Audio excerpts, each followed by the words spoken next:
Mrs. Long here, and I just wanted to take a few minutes to tell you all about the art of floral design. I'm from the Whimsy Twins Floral Farming and Design, and today I'm going to show you just a little bit about how to construct a really beautiful centerpiece for any occasion. So the first thing that you want to do is make sure, no matter where your flowers are coming from, if they're from the farm, if they're from the grocery store, a local farmer's market, you need to put them in fresh conditioned water.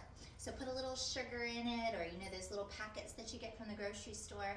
You need to make sure that you're giving these flowers the food that it needs in order to stay super duper healthy. Next, you need to choose a vase or a container that matches the look that you're going for. So today, I just selected something really simple but beautiful, and then you're ready to get started. I'm using fresh water to fill up my vase, and then once this is all filled up, I'm ready to start creating my gorgeous arrangement. Today I'm going to choose some greenery first. That's usually how I get started. And one of the most important things that you can remember about flower design is anything you don't want in your container to be growing, you need to get rid of. So we call it stripping the leaves and any other foliage that you don't want to be in the water. Then we need to make sure to take a nice fresh cut. Usually I try to cut it on a diagonal. And once again, we want that water to go right up into that stem and make sure that these flowers are as healthy as possible. This is called a Bells of Ireland. Isn't that cool? So I'm going to put it right in my vase, exactly where I want it. Now you can change it any way you'd like, but this is how I'm going to start.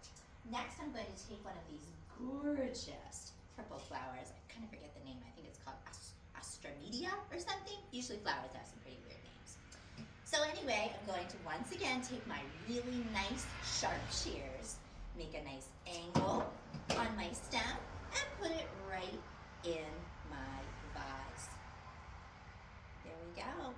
And it's starting to really look beautiful, don't you think? So now I'm going to continue creating. Try to not make all of the flowers the same even spacing, to do a little bit of depth so that I have some that are lower, some that are higher, and now I'd like to show you exactly what this creation can look like. So here's my first one for today. There it is. I'm going to show it to you up close just a little bit more and explain a couple of things.